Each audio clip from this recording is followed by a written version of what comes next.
My father told me a story once. I'll never forget it, for a few reasons, that is. I think it's the first story he ever told me as a child. It's also the story of how my grandfather died. But to be honest, that isn't the reason. You hear stories on TV, or sometimes you overhear something in a public place. People talk about a ghost, aliens, and you think to yourself, this isn't real. They're making it up. Or they're mistaken. Or they're crazy. Or something along those lines. You just can't believe it until something happens. Something that brings it all together. Connects the dots in a way you didn't think of before. Maybe it happens to you. Maybe you hear the same story again and again, happening to different people. It doesn't take long for the world to become a lot bigger than you thought it was. As I said, this is a story my father told me, but I never believed it, even though he swore up and down it was real. It wasn't until I started clicking around the internet that I started to believe. I started to hear other stories just like the one my father told me. It didn't take me long to believe in the rake. That's not what my father called it, of course. He's never used the internet in his life. He wouldn't know what the consensus has taken to naming it. When he chose to call it something other than it or that thing, he called it Skinwalker, after an old Navajo tale his grandfather told him. But I'm gonna tell you the story exactly the same way he told it to me. We were out hunting one night, he would tell me. Coyotes. We would kill them for $50 a skin. They lived on a dairy farm in Ohio. We would do it every night because we needed the money. Sometimes, while we were out, we would come on a deer and kill it. The landlord didn't mind it, and it could feed our family for a few nights and save us some money. Anyway, we were done making our rounds and heading home, walking, 'cause we didn't have a car or some four-wheeler back then. We would cut through the woods. That's when we came up on it. Blood everywhere, splatter on the trees, in the grass, in the creek, everywhere. At first we figured it was a pack of coyotes. We had seen it sometimes. They can scavenge and start hunting deer or cattle. The worst was when they bred with feral dogs. But this was nothing like that. See, when a pack of dogs or wolves or coyotes attack something, they'll do it the right way. They'll pick one that's weak or sick or old or just small. They'll hunt it, draw it into a corner, some place it can get out of, and they'll run it right to the biggest one, the alpha. And that deer will never see that alpha. It might hear it, but it won't see it. It'll just notice that its own throat is gone, and then it'll drop dead. It's quick and it's clean. But that wasn't what happened here. Something had run up on a den of deer. Coyotes won't attack a den, nor would a pack of wolves, because they'll get too much of a fight. There were three bodies, just torn apart. A leg here, a torso there. A predator doesn't do that. They don't leave behind scraps. Whatever had done this hadn't done it for food. It had done it for fun. But we didn't know that. We saw a bunch of corpses, torn bodies, and we think it's something we gotta take care of. I remember my dad telling me to go home. He thought it was a pack of feral dogs, but I wasn't gonna leave him, and I damn sure wasn't walking through 2 miles of woods alone, with nothing but a .22 and a pocket knife. He was only 13 at the time, so a .22 rifle was about the only gun he could use.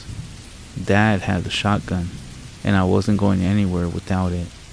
It took me a while to convince him, but finally we began tracking whatever did that.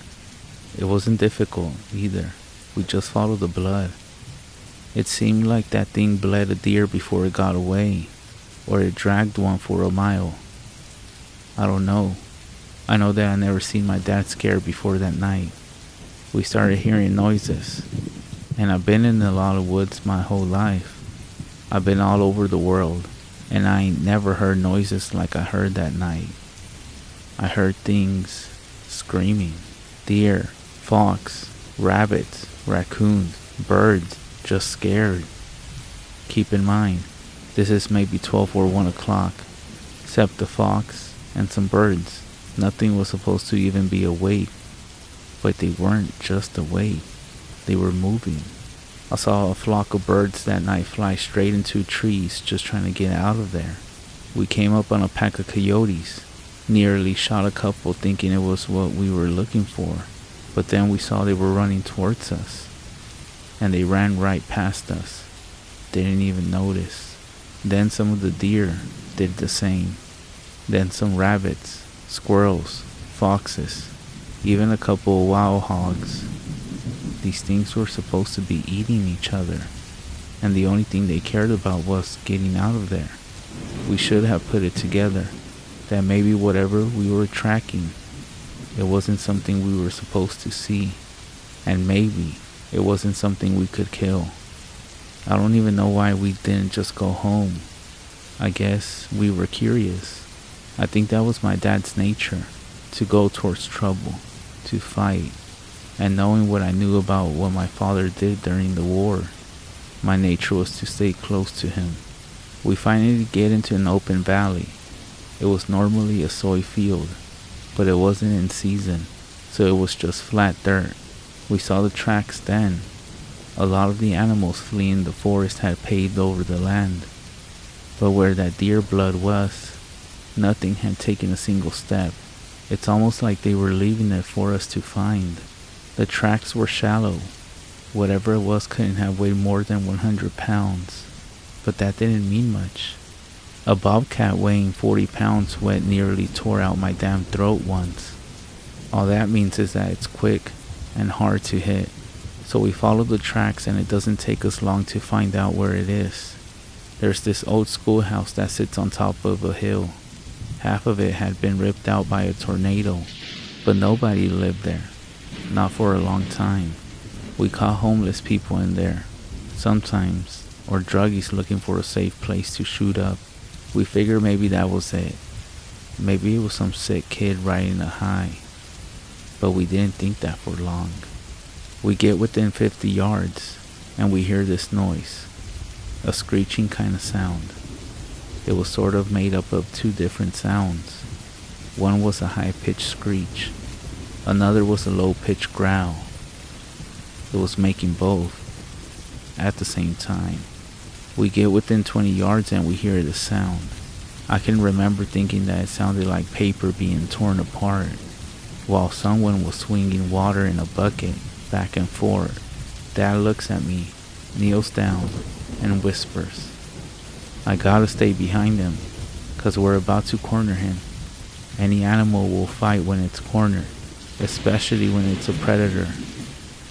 But we can tell by the tracks that it's just one." He tells me it's most likely a single feral dog, most likely rabid. The plan is to sneak up on it while it's eating, shoot it, and then keep shooting it till it don't move anymore. Then we slit its throat. If it gets to Dad, it's my job to shoot it or stab it to get it off of him. So he walks up, and I'm right behind him, just a tad to his side so I can see what it is. I wish to this day I hadn't. It was leaning over a carcass, tears off its flesh, and throws what it doesn't nibble aside. There's blood all over the brick, glistening in the moonlight. It's pale white, human looking, but not quite human. It had arms and legs like a human, but it sat like a monkey. It was hunched over. Its hands weren't normal. It had long fingers with claws at the end. So we see that my dad hesitates. He wasn't about to fire on a person, so he clears his throat to try to get it to turn around.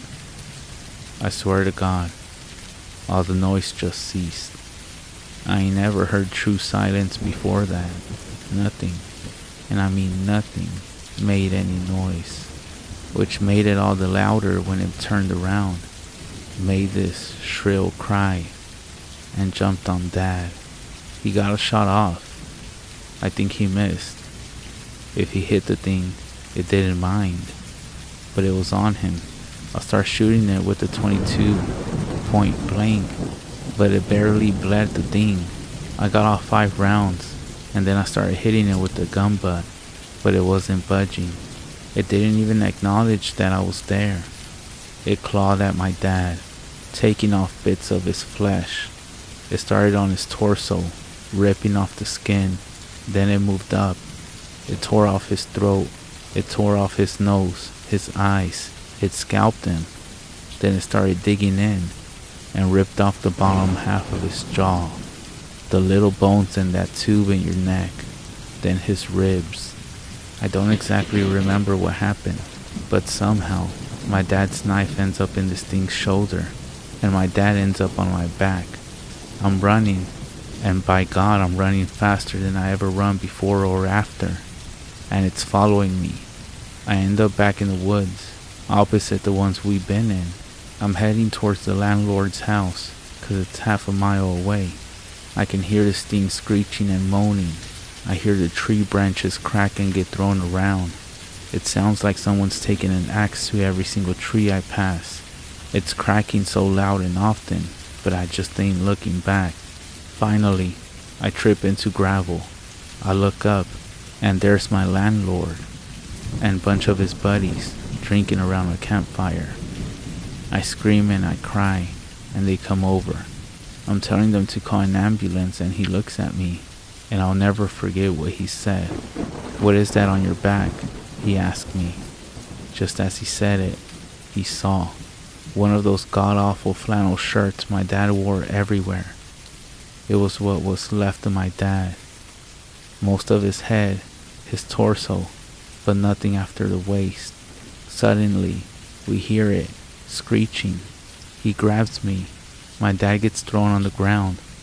I'm fighting him, crying, 'cause I think we can still save him, somehow. But my dad had been gone before I ever picked him up.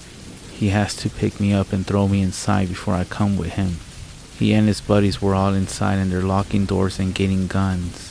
The landlord's asking me, what happened? But I just don't know what to tell him. He pieced enough of it all together to understand that there was something dangerous out there. All the lights in the house are on, and someone calls the cops. They'll be there, but in 15 minutes. We look outside and see it walk in front of the fire they made. Don't know what it is. One of them says it looks like an ape. Suddenly, something goes through the window. We shoot at it, but it ain't the thing. It's a dog. My landlord's dog. Just the body though, not his head or legs. We start pushing things in front of doors and windows when we hear something in the garage. I remember one of his friends saying that the doors were open. We hear metal and glass just get ripped apart. We put a couch and a TV in front of the door to the garage. It banged around some more, but then it got quiet. Not silent, like it was before. We could hear it move around some, and the guys were talking, making sure the guns were ready. Someone hands me a pistol. No sooner did I cock the hammer back did we hear something shatter upstairs. Then we heard it screech again, except now it was louder, and it didn't echo and fade out, because now it was inside the house. We all rushed to the one door leading upstairs, and we got to it just as that thing did. It opened it just a bit, and 4 or 5 men just slammed into it. It got its hand through. Someone with a shotgun took care of that. Put the barrel right up to its wrist and pulled the trigger. Cut its hand off, clean. That only pissed it off though. It started pushing on the door, clawing. We were on one side pushing as best as we could, and it was on the other side doing the same. That wood wasn't just going to hold it, so someone tells us to keep our heads down. Suddenly, The top half of the door is just gone. My ears are ringing, and there are splinters everywhere. 2 or 3 of them just unloaded on the top of that door. I don't really know where it went after that. The police got there. I was still glued to that door, what was left of it. The sun was up before they got me off of it. They put me in a hospital for a while. A lot of people talked to me, but I didn't talk back. Not for a long time. When I got back home, I got a job from the landlord, working on the farm. We didn't talk much, not about that thing, but I signed up for the army when I was 19, and he sat me down to drink some scotch as a send-off. I then asked, right away, what the police told him. The story that they told was that it was a wild animal, most likely a wolf, or maybe a bear that had migrated north. I then asked them how they could say that when they had the hand. He looks at me, stunned. He tells me that the hand never made it back to the station. The cop who had it in his car wrecked, drove into a tree, and died on impact. The hand was never found, most likely taken away by an animal. The cops, when they would acknowledge the hand that existed at all, said it was simply the paw of a bear that looked like a human hand. I never talked to the landlord again. He went missing when I was in basic. The cops never found him. They said he owed some people some money and just ran away, but I don't think it's that simple. I never went back to those woods. I wouldn't even if I had the whole goddamn US Army at my back. But that was a lie. When my mother died, I don't think my father felt he had anything left, and that he might as well settle old scores. He went to those woods, and he never came back. The FBI was called. They did a show for everyone involved, but I knew they weren't actually looking. I had to get one of the agents drunk and slip him a few 50s before he finally told me that they get a few calls about those woods every year, about someone up and vanishing, but that was all he wanted to tell me. Before he got up and left with the rest of his team, he got a napkin and he wrote, "The Rake." I didn't know what he was talking about until I looked it up on the internet. But to be honest, I wish I would have rather not known. Before I start, let me just say that the paranormal in Mexico is seen from a different view. It's part of our culture. The same stories that our great-grandparents heard are the same ones that are passed down to us. The stories of La Llorona, Nahuales, Brujas, and even the devil himself. They teach us from an early age to treat these things with respect and to not take them lightly. It's more than just witnessing an old chair move on a blurry security camera or hearing footsteps. It's part of who we are. And as my grandpa used to always say, de esas cosas no se hablan. We don't talk about those things. So this happened in the early 90s, when cell phones still weren't around. I was around 14 or 15, when my parents would go visit my abuelitos, grandparents, back in Mexico for the summer. They would of course take us with them. We would go over every summer when we weren't in school. And just as a side note, any siblings that my parents had were all living in Mexico, as we did not have family over here in Texas. My family actually migrated from Mexico and became first-gen Mexicans. Anyways, when we went to Mexico, it was almost a grand festival because my abuelito, grandpa, who owned the ranch, would slaughter a cow and get it prepped for everyone to enjoy those weeks we were in town. It was exciting to see all my family and see all my grandparents. So we stayed in a rancho that was owned by my grandpa. It was a huge terreno, a land full of goats, sheep, cows, and all kinds of livestock. We would sometimes drift out into the woods to play hide and seek, just be kids, climb up trees, and enjoy the nature as much as we could. Even though we were all poor, we knew how to enjoy the little bit that we had. simply by playing with sticks and just whatever objects we could find. Sometimes even get yelled at by family for playing with the animals. But the best times out of all this was just being outside, enjoying the nature late at night, letting the cool air hit you, and just being surrounded by family. And the best part of all this was telling scary stories. The whole family would share scary stories, and sometimes we would have our uncle or aunt who were so drunk that they would tell the same story over and over again.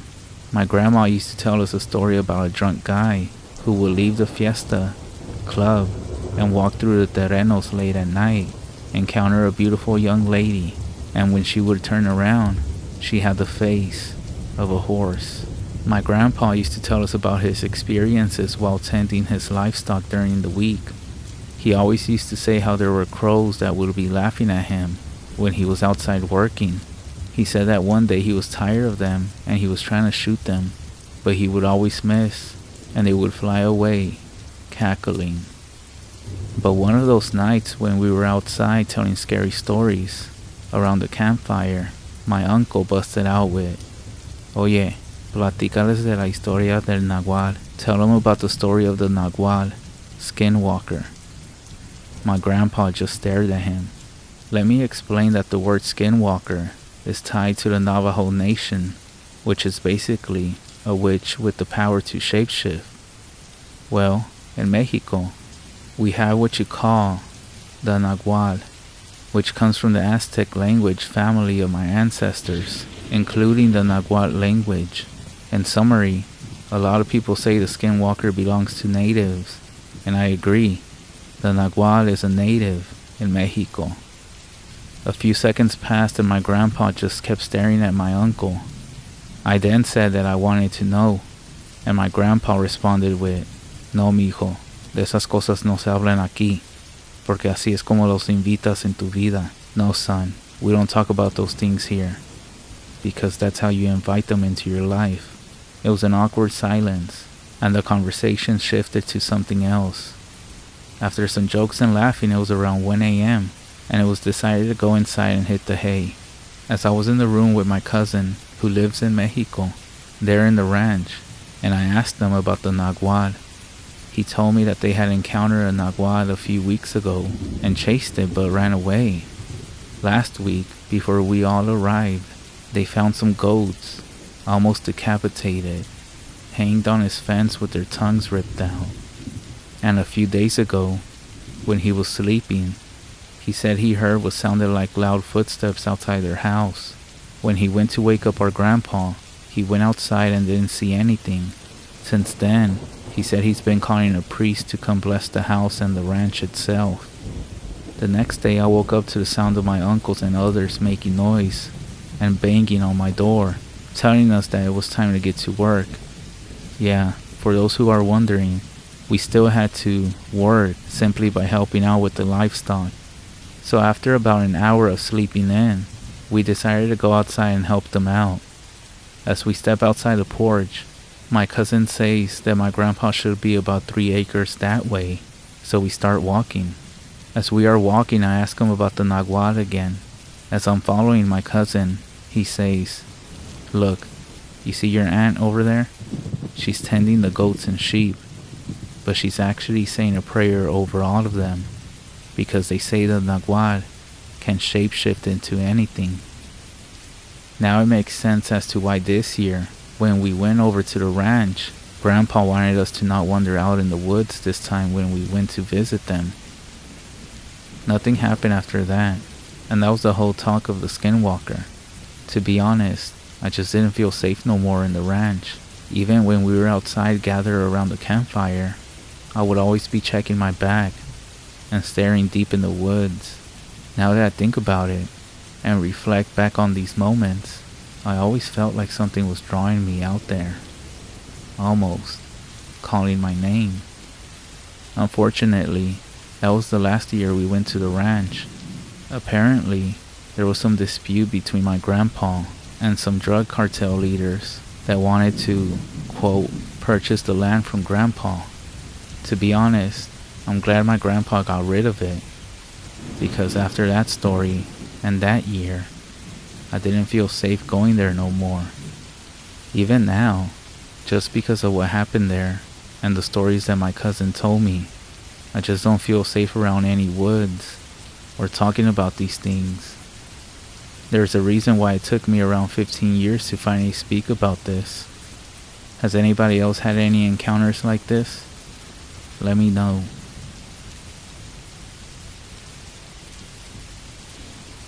As legend goes, to become a skinwalker, you must attain priesthood, and then kill a member of your own family. Then, and only then, can you gain the powers to shapeshift. Then, and only then, are you a true skinwalker.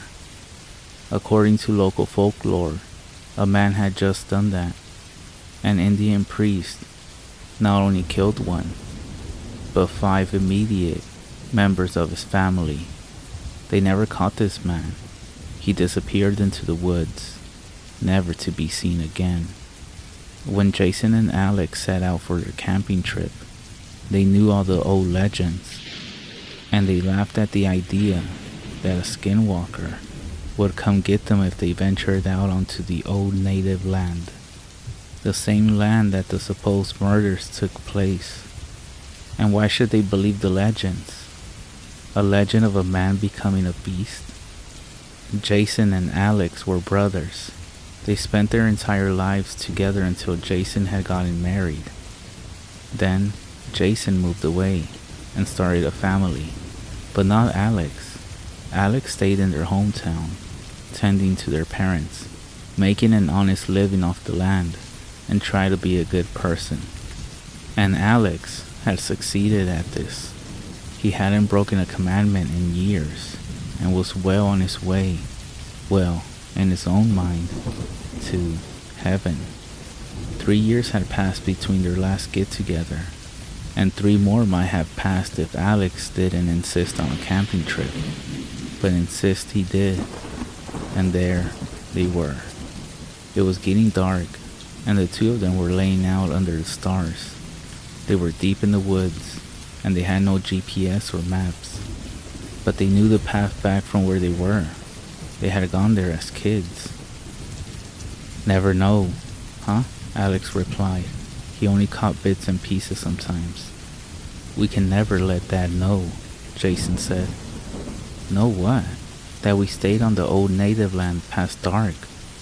We promised him as kids, and I wouldn't want to upset him now. He's getting pretty close to dead, and if we started an argument now, we may not resolve it in time. For, just don't tell him or Ma, okay?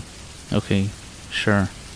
They both were silent for a while, until up creeped a small raccoon.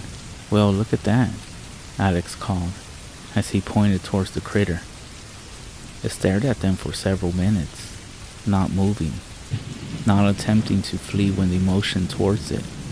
It stayed, almost perfectly, still. And then, finally, it left. Minutes later came a deer, and again the creature stayed and watched them. Unwavering determination glared in its eyes. For almost 2 hours the brothers were kept awake, as every animal they knew to live in the forest, and some they were almost sure that didn't inhabit the area, came to gaze upon them. The final animal was a gray wolf. It slowly moved towards them, and when it was 5 feet away, it stopped. Don't move. Don't panic. It'll go, Jason assured Alex. The wolf slowly stood up on its hind legs, and then its limbs began to contort and pop. Horror slid over Jason and Alex's faces as they saw the fur tear open, revealing light brown flesh underneath. Finally, they gazed upon what looked like a man with a wolf head. The skull of the wolf split open like a melon, the fur sliding off of it, the bone chipping and falling like a fragile eggshell. And then in its pace, slowly grew out the head of a man. The man now stood before the paralyzed brothers. They couldn't seem to move. "This is my land," said the man with an almost supernatural smile. "Get the fuck away from us," Jason said as fiercely as he could. The man began to laugh, and as he continued to laugh, the pitch changed. It grew deeper, from that of a man to that of a demon, and soon it sounded as if the devil himself was out to get them. The man's skin grew black as coal, and his eyes yellow like a cat's. His demonic laughter echoed through the forest as he drew closer and closer. The brothers, being unarmed, they had no choice other than to flee, and that's what they did. They ran as fast as they could, except instead of out to their cars, they were cornered into running deeper into the woods. For hours they seemed to play cat and mouse. Several times animals they passed would burst open, revealing the deranged man, but they continued to run. Finally, reaching a cabin, they ducked inside. They were filled with fear, and the brothers felt that leaving the cabin would result in them dying. What they found in the cabin made them regret their ignorance on legends.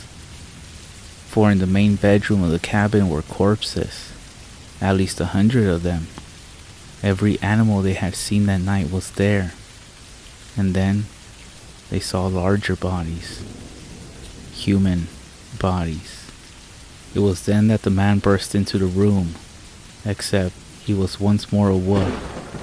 In his deep voice, he said, "Welcome home." The following week, the police found the cabin during their search for Jason and Alex. They found the brothers, but their faces looked as if they were eaten by an animal of some sort. 6 days later, a security camera several states over caught Alex filling up a car with gas. Several witnesses also reported seeing the dead man, and on nearly all accounts, he was seen smiling, a wide, unnatural grin.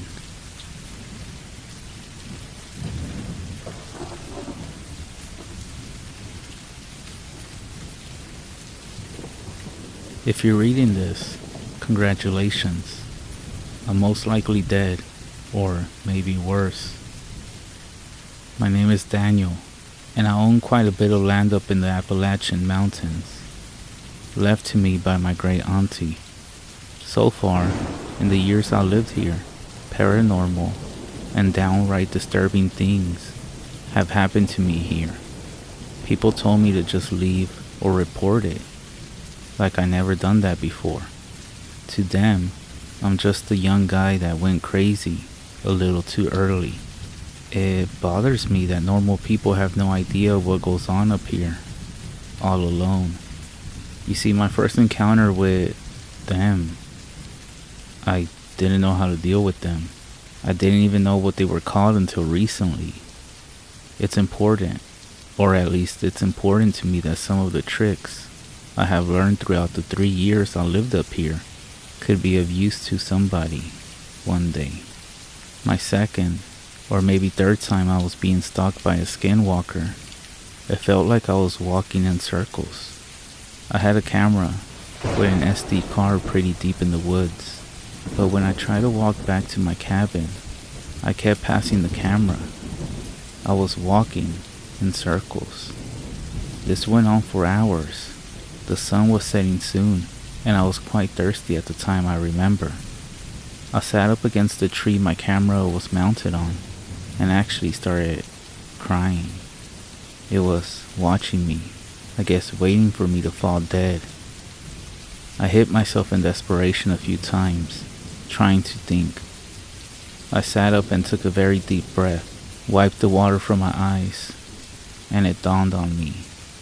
It's gotta be messing with my equilibrium. I have to be off balance, there's no other way, but I could still walk. But my depth perception was slightly off. All I had to do was tilt my head as far as it would go into my shoulder and walk back to my cabin.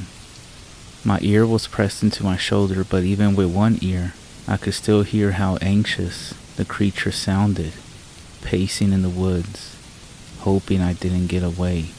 Once I made it inside my cabin, I didn't come out for a couple of days for safe measures. Another trick they know is mimicking animals. I found that they like coyotes. I actually used to hunt coyotes back home, but never up here in the mountains. I seen a couple of my deer cameras that it looked like right after I left my camera, a coyote would follow me a while, if not all the way home. I had to stop that real quick and set out some snares. All the snare would and could do is jam the coyote's legs into the mechanism until a button is pressed, and then it could be unlocked. I set out a couple of them, but also rubbed some white ash on all the traps, and sure enough, the next time I started walking back from my camera, I hear the sound of one go off. I quickly ran back to where I had laid the traps with a gun drawn, and all that was left was the trap in 3 separate pieces and the scent of burning hair in the air. Every time I checked the camera after that, a coyote with a nasty burn scar on its leg would stop where the camera was mounted and turn around and walk back into the brush. And lastly, do not engage in any type of combat with them. Warding them off is one thing, but actually hunting them is a mistake. I wish I would have known that sooner. I had 2 buddies back in town I used to tell my stories to. Alcohol loosens the lips. Their names were James and Cole. I'm pretty sure they were cousins, but I never asked. Thinking about it now, I wish I would have gotten to know them better. But long story short, they're dead. And now, I'm dying. This morning, they came and pounded in my door insisting we hunt these skinwalkers. I told them it was a very bad idea, but they even took the liberty of buying silver bullets. They told me how much they cost, but I can't remember right now. I finally caved and we got ready all day. We first started making a large amount of white ash, cleaning our guns. Heck, they even packed MREs and special high-dollar spotlights. We set off right as the sun went down. We weren't 3 hours in when disaster struck. We were all sitting around a tree. I could tell that the skinwalkers were watching us. They're all around us, multiple. I'm scanning everything with my spotlight, not even realizing that Cole wasn't with us anymore. I asked James where he was, but he didn't seem nervous at all, and told me he may have had to go pee. I turned back to face my front, and there I see Cole. He's a good distance out, but something wasn't right. He was contorting in ways a human could never. I started to turn around to ask James what we should do, but halfway around, I heard James, guttural, sounding, breathing, like his lungs were filling with blood. I couldn't stand to be there anymore, and booked it back to the cabin. The forest seemed like it was laughing at me. In my desperation to run home, I knocked my flashlight running, and it was slowly getting dimmer and dimmer. I eventually had to ditch it and use some of the flares that Cole and James brought. I pulled the top off and struck it against a tree, and the red flame lit up the surrounding forest. There were so many of them, 10, 20, maybe more. But as luck would have it, they never attacked me. I could see the cabin and flung the door open and shut it behind me. I ran for the upstairs bedroom and quickly got into the old wooden closet where I'm currently typing this. I don't hear them, but they're outside my house. Unfortunately, in the midst of running away, I did end up getting clawed, or maybe bit. It's not a terrible wound, but it's bleeding black. If you're reading this, if you can, please send help. I really do need it this time.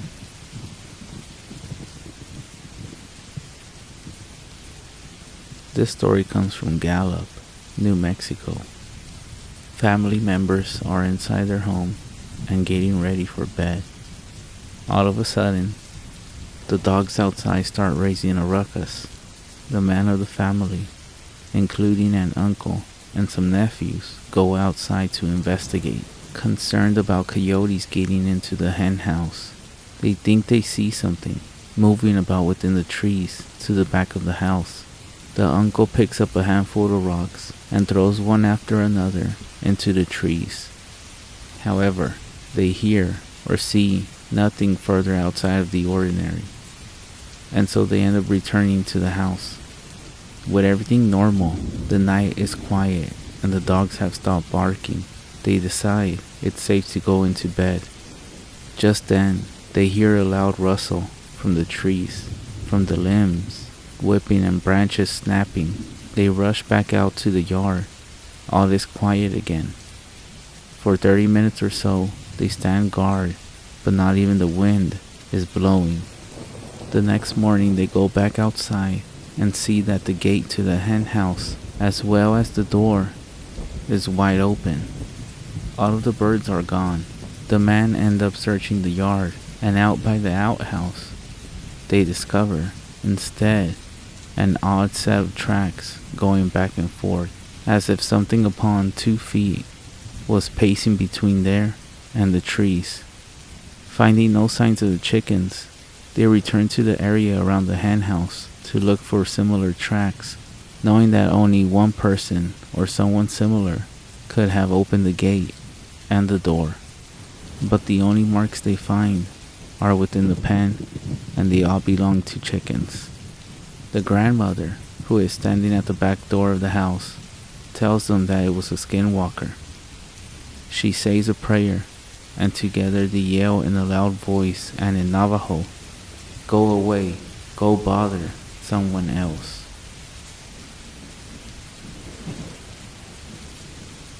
It all started when summer came, and me and my 3 friends, Leah, Kathy, and Jennifer, were all planning to go camping. Leah asked her dad if he could drop us off, and he agreed. When the next day came, we started heading up. Leah's dad had set up the camper that we were using. He told us there were some spare blankets inside, in case we got cold. Leah's dad finally got into his truck and turned around. He stopped and rolled down his window and said, "No boys," to all of us. He then gave us a smile to let us know he was joking with us, and drove off. There was 3 rooms, 1 master bedroom, and 2 rooms with bunks. Each room had a TV in it, so nobody cared what room they got. Everyone knew that Jennifer didn't like small rooms, so we ended up letting her have the big room. I was in the room with Leah, and Kathy was in a room by herself. I started unpacking when we heard a loud noise outside.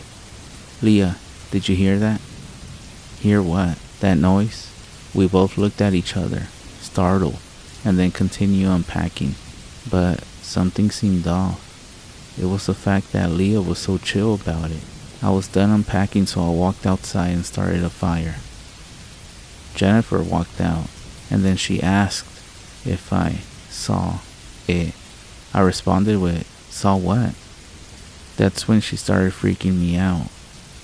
She then started staring at me, but behind me, panicking. Her eyes darted back and forth, and then she was calm. I felt as if something was watching me, so I turned around, and I saw an orb in the corner of my eye, reddish, black, but by the time I turned around to fully look, it was gone. I was so freaked out, because we were in the middle of nowhere, you can say, and it was only the 3 of us, by ourselves. I then told Kathy that she could cook instead.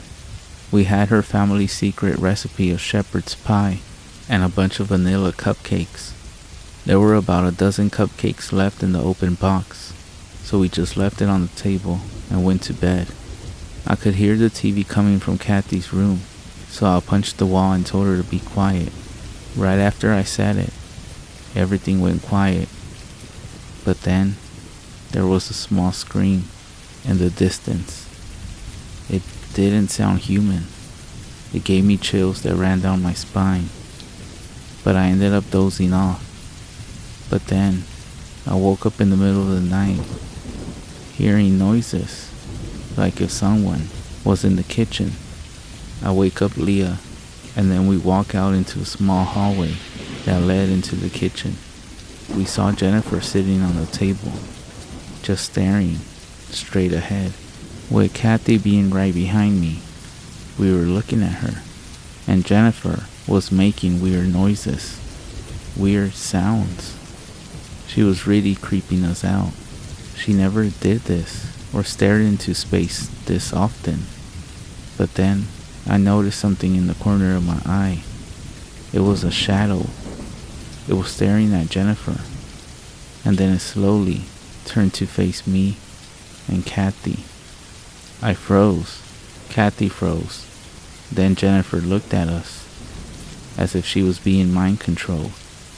And then this figure or shadow ran out the window, and Jennifer dropped her head into the table.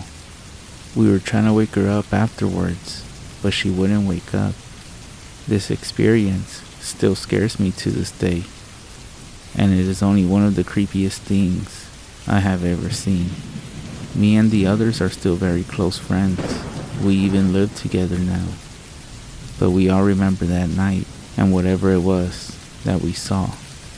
It turns out that Jennifer remembers seeing it in the daytime, but she says she doesn't remember anything when nighttime came and when we saw it. It freaks us out even more now, knowing that our friend wasn't even awake and staring into space with her eyes wide open. So I want to first say that I don't know much about skinwalkers and other creatures of similar nature. I just now started learning of their potential existence. So now I'm willing to learn and be educated even more on these topics, especially ever since I came across something at night.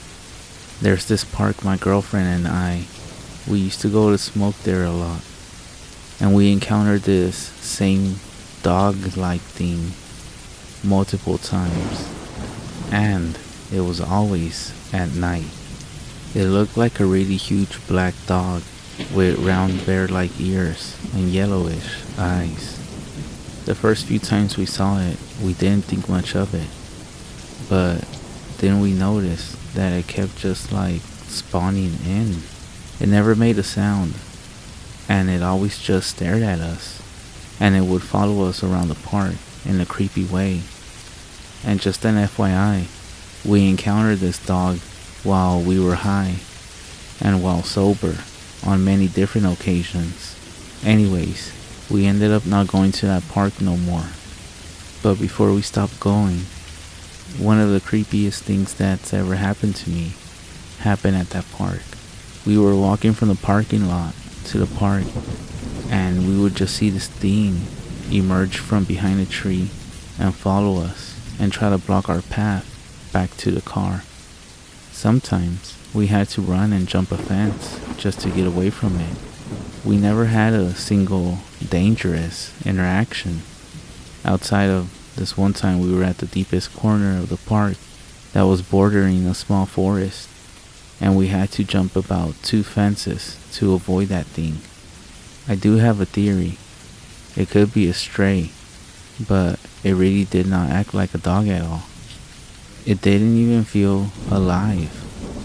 I felt like it was just actually watching us for some reason, but it was really eerie.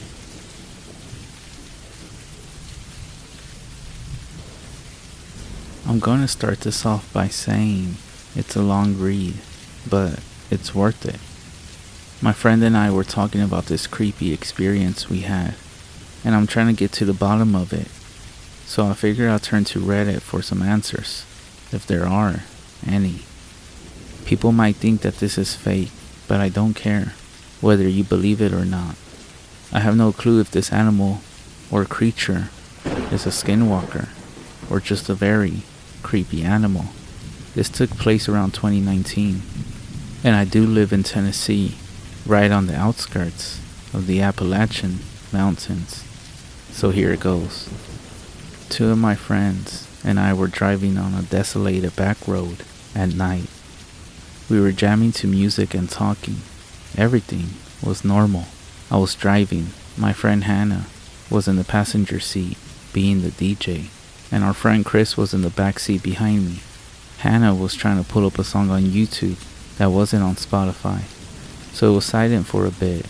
While she was waiting on the website to load, Chris and I were still talking.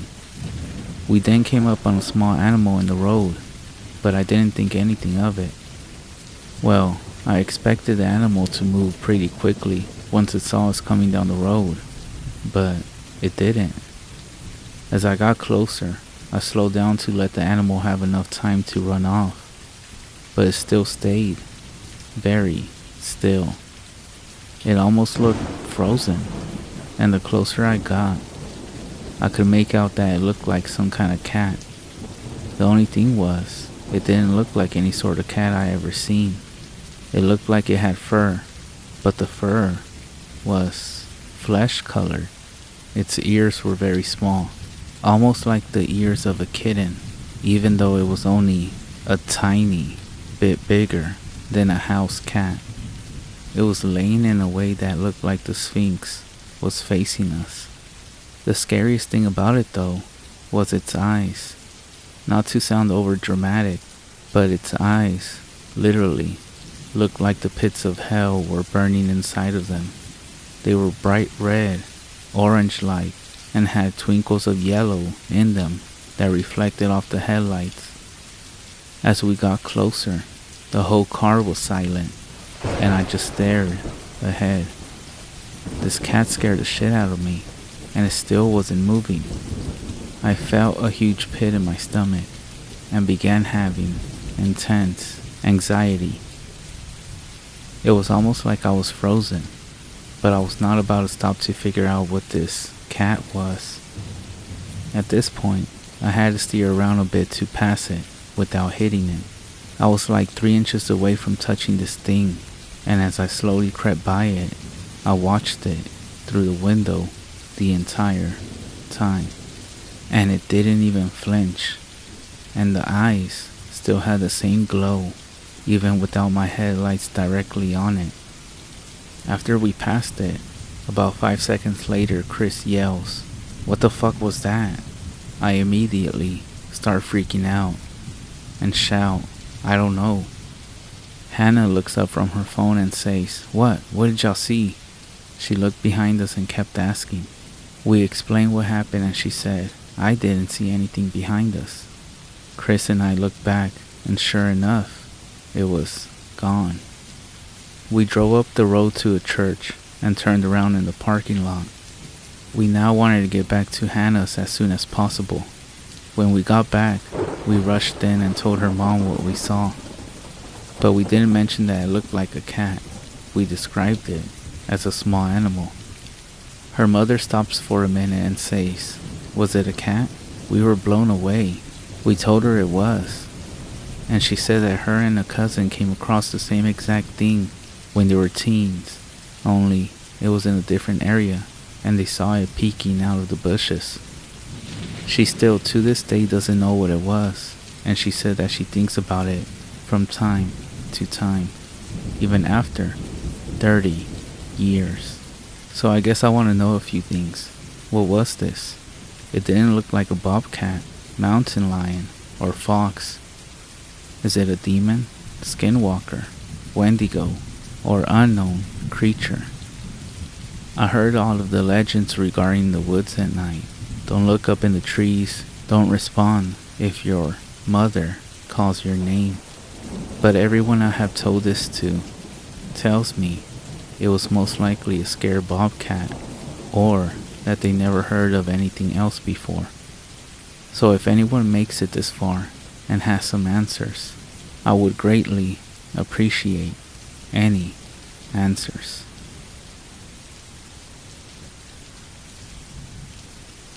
This happened directly to me. At the time of the story, I was a 12-year-old male who lived in California.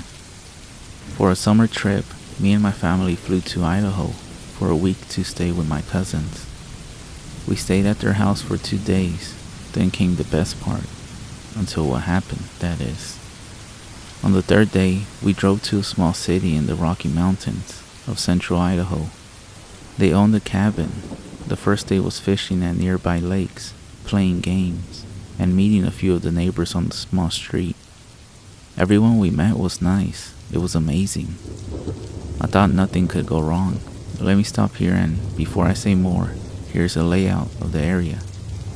The room where I slept was at the back of the house. There was no fence at the back of the backyard because it was on the bank of a freezing cold river.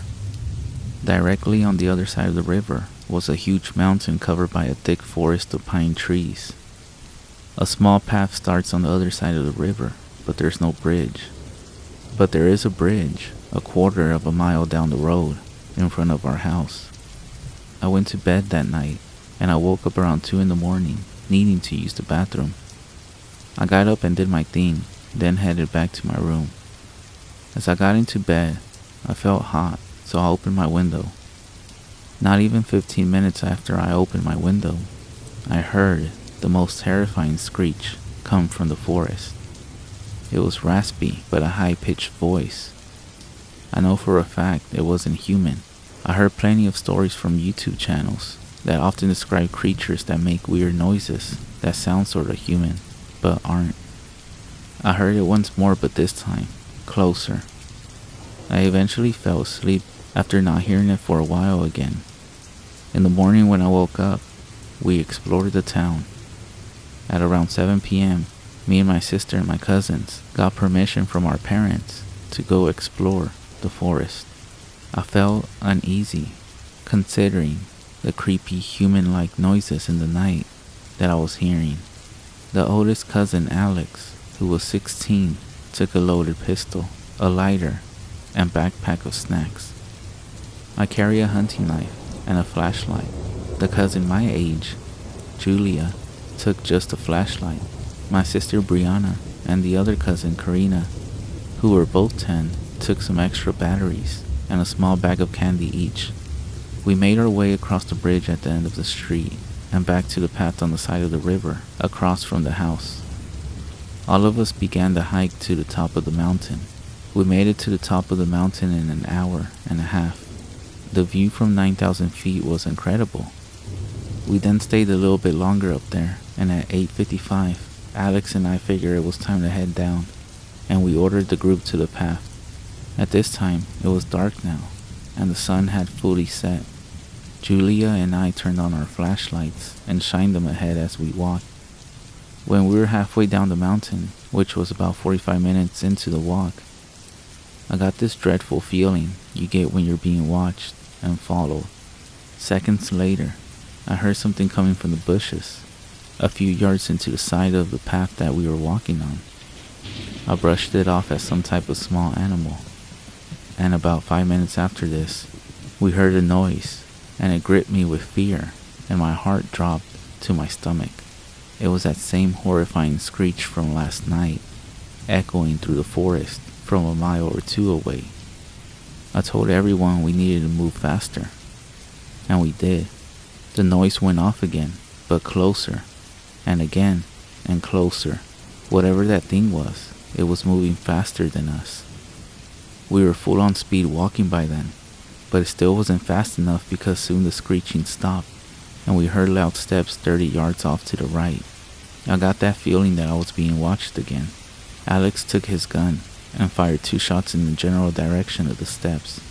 The creature backed off, but even though we thought it was gone, I still sensed we were being watched. As the river came into sight, it caught me and everyone else by surprise. I heard the path of gravel crunching behind us. As I looked back into the darkness, I saw the outline of something that resembled a human. I told Alex, and his face went pale when he looked. We told the rest of the group quietly, and on 3, we all broke out into a run towards the river. Whatever that thing was, it was extremely fast.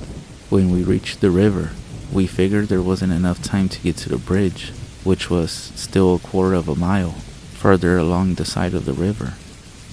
So we jumped in and swam across the ice-cold water. This thing got to the river just as we made it up to the bank and into the backyard. Julia and I shined our flashlights and finally got a good look at it. It was a massive, hairy creature that was about 7 feet tall. It had huge, razor-sharp claws like a bear. Its eyes glowed red when the flashlight shined on them. Alex then took a shot at it, and it darted off within one final screech. We all looked at each other scared. Alex then explained everything to our parents. They didn't know what to make of it, and had never heard of anything like it. I'm thankful that nothing happened to us, and also that I had noticed the creature behind us. If I hadn't, one of the others might not have noticed it until it was too late. The next time I stay at that cabin, I'm never going into those woods again.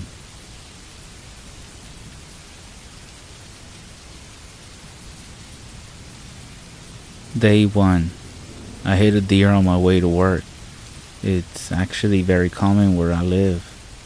It's an area that's filled with woods, with trees lining the road that are just perfect for concealing a deer until the moment it leaps in front of your vehicle.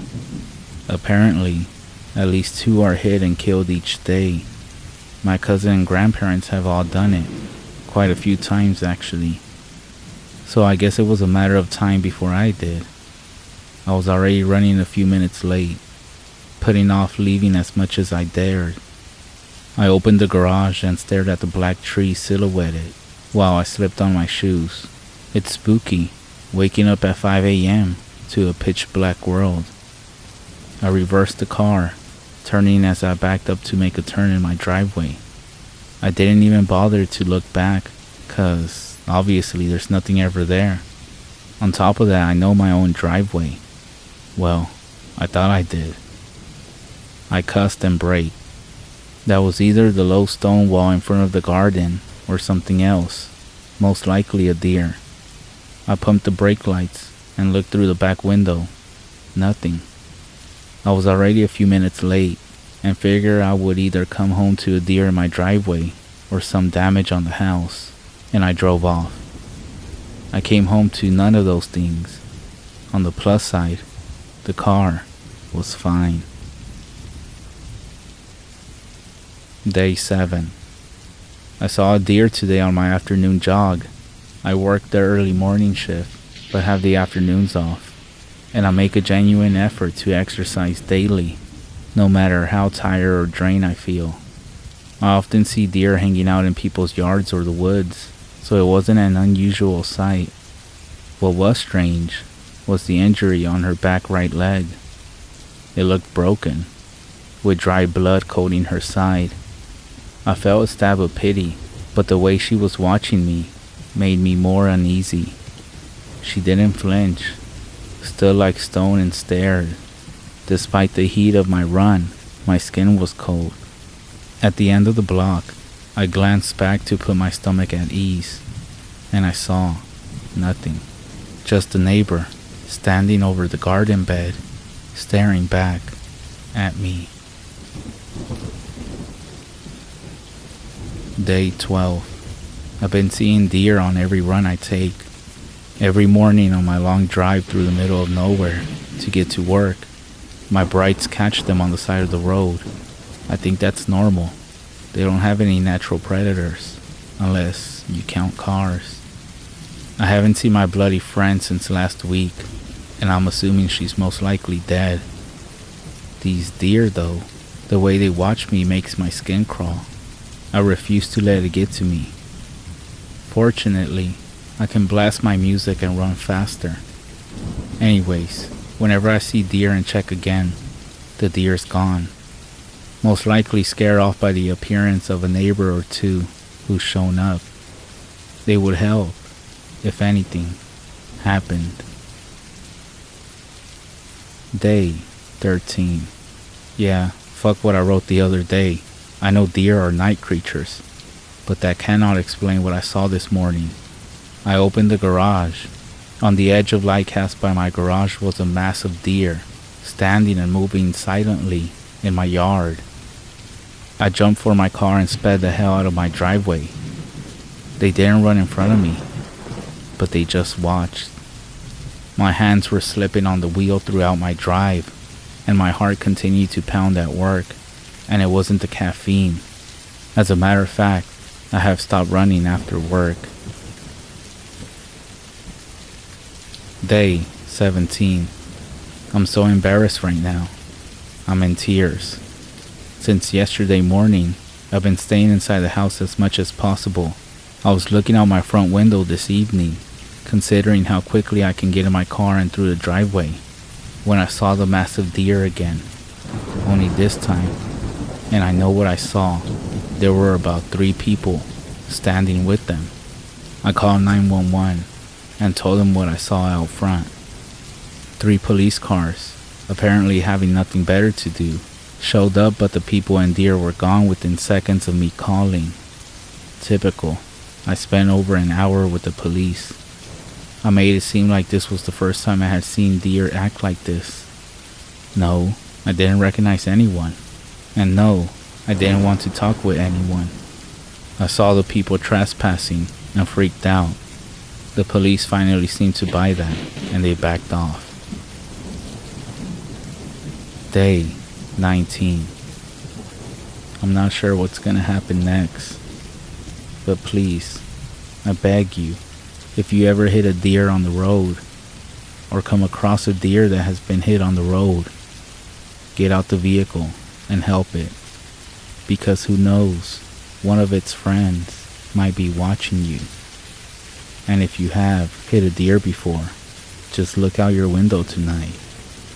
And don't be shocked if you see somebody or something staring back at you. I was supposed to leave for work 30 minutes ago. It's pitch black outside, but I can just make out their inky forms in the woods, circling the light coming from my window. They're moving closer and closer. No one will believe me. I can't prove anything. All that I do know is there's one woman staring directly at my window who's come closer than the others have dared. A woman with a limp and dirty, matted jeans.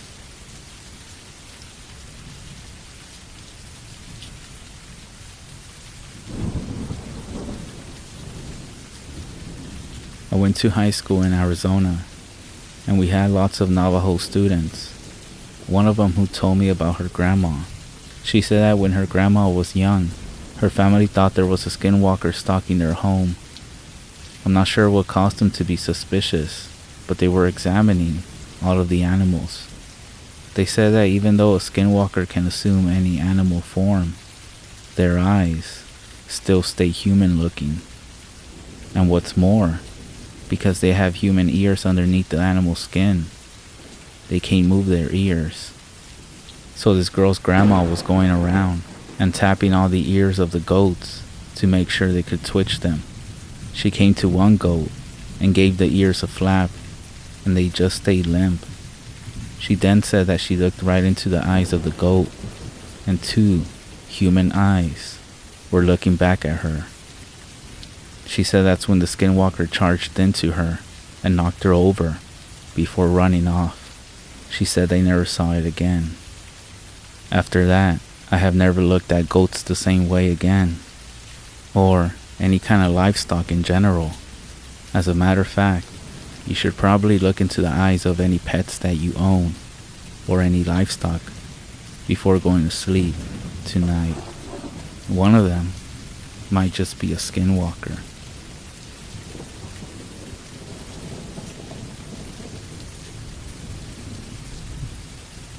For years, I was the guy you would call if you had a squirrel in your attic. I mean, to a lot of people, I'm still that guy. But over the last 20 years, I have branched out to other less common infestations. Now, I'm the guy you call if there is a haunted doll going through your attic, or a Sasquatch trampling your flower beds. I actually love my job.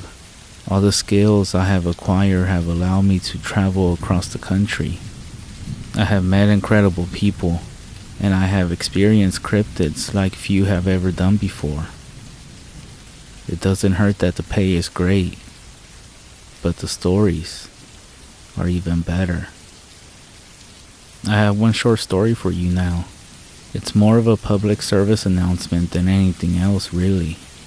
I have dealt with every sort of infestation from Sasquatches. You spray human urine around the area of sighting, and it will avoid the area. A demonic presence. You need to bring in a priest. Sometimes it can be tricked into inhabiting a lesser creature, like a frog. And jackalopes. It's just a bunny with some antlers. Put it in a cage and give the poor thing a carrot. But recently, there has been one cryptid that has been growing more and more invasive into human settlements. It's called the hide behind. Most commonly found in the forests of the North United States and Canada. The hide behind is one cryptid that cannot easily be dealt with. In fact, I'm not sure it's even possible for one of these to be bagged and tagged like we normally would with other creatures. To my knowledge, no hide behind has ever been killed, maimed, dazed, or even simply removed from a residence.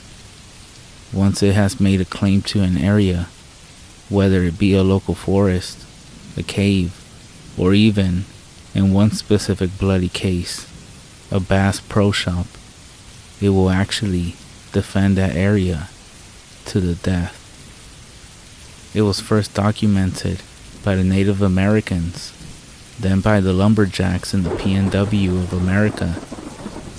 The hide behind is one of the lesser known but cryptids on the continent, but without a doubt, one of the most dangerous.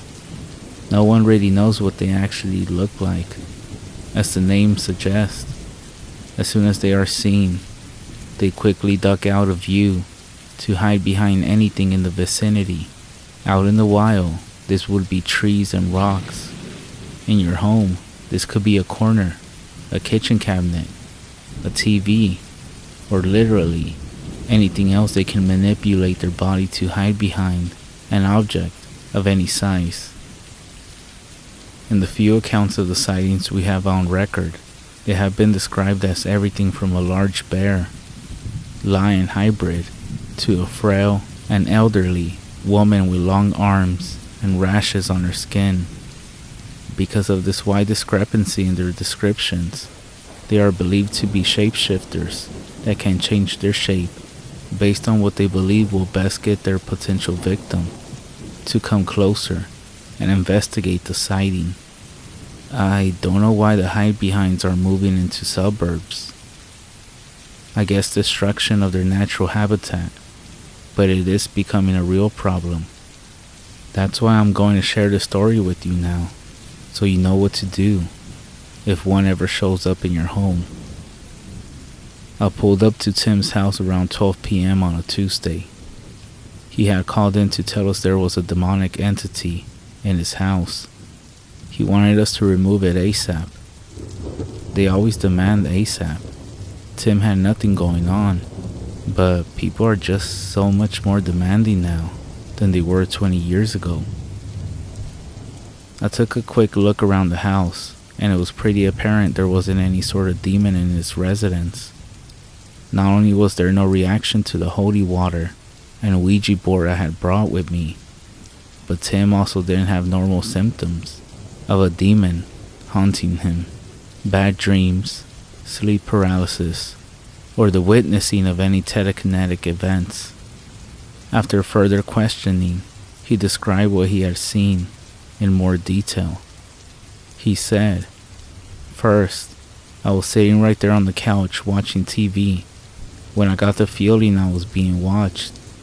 I turned my attention to the screen door, and for just a second, I saw a bear looking in through the screen. But it wasn't a bear, you see. A bear would have just kept on staring at me or keep poking at the door. But this thing just ducked out of view as quick as can be, like it was trying to sneak up on me, and I had caught it in the act. But I just grabbed my gun, set it on my lap, and kept on watching the TV, and eventually that feeling, like I was being watched, just kinda melted off. It was all peaches and cream until she showed up a few days later. This she that Tim was referring to was a new human form that the hide behind was taking. I assume it was because of the lack of a reaction to the bear form it had previously shown itself as. Like I said earlier, the hide behind wants you to look for it, to come near. Like the anglerfish, it dangles something in front of you, attempting to bring you closer. It's a lazy hunter. Tim then continued, "I was out in the garage in my workshop, and that feeling came over me again. That being watched feeling. I turn around, and I'm looking out the garage door, but I don't see anything. But then out of nowhere, I see a lady's head and shoulder pop out from the corner of the garage, and the second that she sees me looking at her, she pops right back around the corner where she came from. Well, this time, I went looking around for her, so I had seen crazy people, and she looked crazy, and I didn't want her grabbing me, so I gave a wide berth around that corner, and there was no one there. I walked all around the house, and I didn't see anyone, not even footprints. Tell me that's not demonic." It wasn't demonic. It was a hide behind, and I told the man as such. I told him living out here on the edge of town made him an easy target for it. I told him that there really isn't any way to get rid of them or scare them off. I told him he could try to leave his house for a year at minimum, and maybe, with luck, it will leave on its own, but the best bet would be for him to burn the place down and never come back. He didn't like that answer. My family lived in this house for 3 generations. I'm not leaving, and I sure as hell ain't burning nothing down. I'll tell you what though, I'm gonna keep my shotgun on me, and when I get that feeling again, I'm gonna shoot it. It works for bears, and that's the meanest thing around these parts. I don't see why it wouldn't work for this, what you call it, hide behind. You can't argue with anyone over the age of 65. People get set in their ways. Their beliefs calcify. So instead, I was honest with him. I told him 2 things. The first thing I told him was that eventually, he'll get that feeling that he was being watched, and he'll get his gun, and he'll start looking around for the hide behind, only he wouldn't find it. That's what happens in all these cases, because at that point, it found the best hiding spot it can possibly get, the only place you won't be able to lay eyes on it, directly behind you. And at that point, it's too late for you. The second thing I told him was that I'll be back in 2 days, and more than likely, he'll be dead. And then, that's when I left. 2 days later, I pulled my van up to Tim's driveway to find the screen door open and blowing in the wind. I didn't even need to cross the threshold of his house to find him. He was everywhere. On the floor, the ceiling, the walls. The smell was unbelievable. I poured some gas on the front porch, and then I used a match to light it. The house was an inferno within 30 seconds. I got in my van and started to pull out of the driveway, and I took one last look at the house, and then beyond, out in the tree line where I saw, for just a split second, a young boy, before he quickly pulled back and disappeared behind a thin, little tree. I was hundreds of miles away by lunchtime. I say all of this to you if you ever think you might have a hide behind in your house or even in the area. Leave. Burn the place down if you can, so nobody can move into it. These things are like bears. If they know they can get food someplace, they are just gonna keep coming back. And if you get the feeling that you're being watched and you can't figure out why, call your loved ones, because it's standing directly behind you.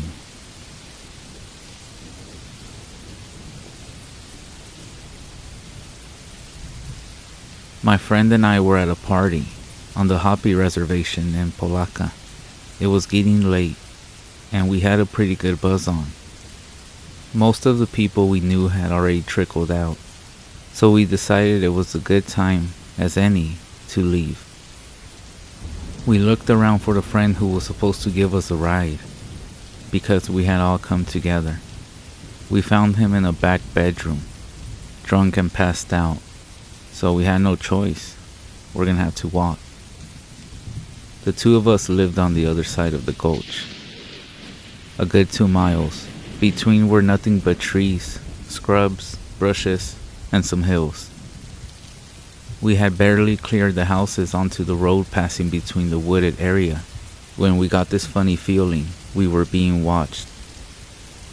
We decided to leave the road and cut through the trees. It wasn't the easiest walk, but it would cut the distance down some. And even though it was pitch black outside, we knew the way pretty well. We had been a good 20 minutes off the road and heading up towards the hills when that same feeling of being watched came upon us again. We both turned around at the same time, but it was so dark we couldn't see anything. But then, my friend Paul swore he heard some kind of cackling or mumbling. I didn't hear anything, except for maybe the wind in the top of the trees at our back. By that time, none of us was gonna admit it. We were feeling a little scared. Without saying a single word, we picked up the pace, moving along pretty good but not running. And that's when I heard it too. But now, it was more like heavy breathing. Paul then grabbed my arm and gave me a tug forward. We took off running straight up the hill, which wasn't that big, but it was still enough of a slope so I wasn't feeling it in my legs. And on top of that, I was drunk. Think about this for a second. Running up a hill, at night, drunk, complete darkness, and as you're running, you hear footsteps behind you, and heavy breathing. Whatever it was though, stayed with us every step of the way. Right at the top, Paul and I stopped and turned around, expecting the thing to be right on us. But we were standing there, huffing and puffing, and looking at nothing but darkness. A few seconds passed, and then we heard a thin laughter, as if it was coming from down the hill and back from where we started running. We decided to keep moving and put some distance between us. We turned to go down the other side of the hill, and there, standing right in front of us, was this creature.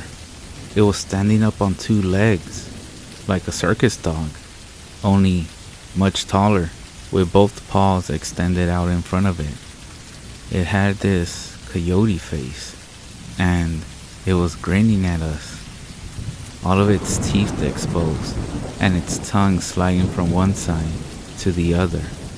I couldn't believe how skinny it was, as if it hadn't eaten in weeks. Its rounded stomach sticking out like one of those African kids in the charity ads, and the skin sinking between its ribs. The smell was unbelievably bad. like the smell of an old, wet dog. We both jumped back with a scream, like two little schoolgirls. As we did, the creature dropped down on all fours and ran past us and down the hill back where we had come from. It was yipping and laughing all the way. Paul and I started praying like never before, swearing to Jesus that if he got us home safe, we would never drink again. The laughing, or whatever you want to call it, died down and disappeared. Wasting no time, the two of us made our way down that hill and into the trees that separated us from where we lived. As we walked along, we were trying to convince each other everything was okay. It was only a coyote out searching for a meal. We scared that it jumped up at us and then it ran away. We started feeling better about things overall. We got across the open field and into the trees. We made it all the way through there without anything else happening. However, just as we stepped out towards that first backyard that we needed to cut through to get to the street, we heard this unmistakable chatter, like some little monkey laughing, coming out of the trees just behind us. It was followed by the sound of something moving through the branches and twigs. My friend Paul then yelled out some words that he said that his grandmother had taught him, and just like that, the noise ceased and it got real quiet. He then grabbed my arm again and we ran. We ran as fast as we could through that yard and out to the road. We ran straight for the house where Paul lives with his grandmother. When we got there, we found her awake and sitting in the kitchen with only a small candle for light. She was burning some cedar.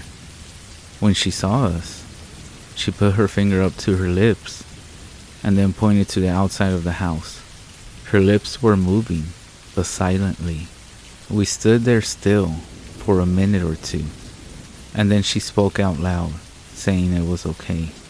She then said a prayer, and that the skinwalker was now gone. I have no idea how she knew, and I didn't care. Needless to say, I spent the rest of the night there, sleeping where I knew I would be safe.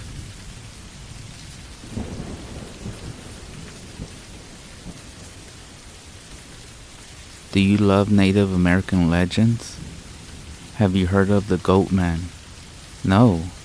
Then please, allow me to enlighten you. I heard the legend when a power outage on our reservation made us decide to have a fire. As we all know, nothing goes better with a good fire than a good story. That's where I learned about the Goat Man. The legend goes that they shapeshift. They love human forms most of all, which is what makes them so dangerous. It's also said that if you find a bone of one, take a picture and keep it in your house. It will wait. For what though, you may ask? The answer is they wait for you to leave. Once you leave, they ransack the place until they find what you took from them. There was even an incident about that night that I heard of, where some people met the Goat Man face to face. It was a night like the one I was experiencing. Some men had decided to have a fire in the desert, and they told some stories about it. Then a stranger walked out of the desert and took a seat, never speaking a word. No one really got a good look at the stranger. One man brought up the legend of the Goat Man, causing the stranger to listen a little more closely. At the end, the other men nervously laughed, and the stranger stayed silent. The man decided to go back to their homes and put out the fire. They didn't have enough room for the stranger, and they figured he could hitchhike back to town. They had just left when they saw something chasing after their truck. Afraid, they sped up, and the creature sped up its pursuit as well. When it reached the truck, it flipped over and dragged 3 men off into the night. What happened to them? Well, they were never found. So here I am, to warn you, and to be careful of the Goat Man. They can shapeshift, Didn't I tell you? That homeless man begging for change that you encounter on your way home tonight could be one, or your boss, teacher, or even your friends.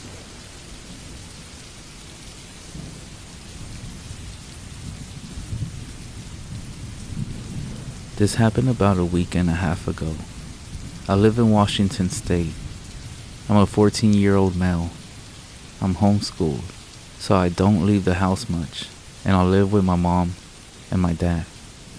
It was March 7, 2022, at about 12 a.m. I was just listening to the old Jenna Marbles and Julian podcast from like 3 years ago and playing some video games. I was kind of tired, and I had just finished eating a snack, so I went to go brush my teeth and wash my face. I did all my business in the bathroom and came back to my room. When I opened the door, my cat was up in his cat tower, which is right next to my window, and his back was arched up. His hair on his back was all up, and he was hissing, which I had never heard him do. I look out the window, and standing there is my dad. This gave me a relief for a second, until I realized it wasn't my dad. It was taller than my dad, and its smile was weirdly big. My dad never just smiles at me, and he's never came up to my window before. What the fuck is that? I said as I ran out my room, crying and shaking, obviously, because I never seen anything like that before. I went to my mom, who was sleeping on the couch, and I shook her awake. I told her to go check if my dad was in the bedroom, and she asked why. And I told her I would tell her after she checked, and indeed, he was sleeping in the bedroom.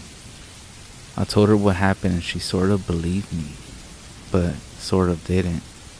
So she went into my room and checked out my window. Whatever it was gone. She checked all the other windows and doors, and nothing was there. She even grabbed my cat, and we slept on the couch that night, all together. Today was the first day I was able to go back into my room, March 17th, and I still haven't told my dad about it. I have no idea what it was that I saw, but the only thing I can think of is that it was a skinwalker.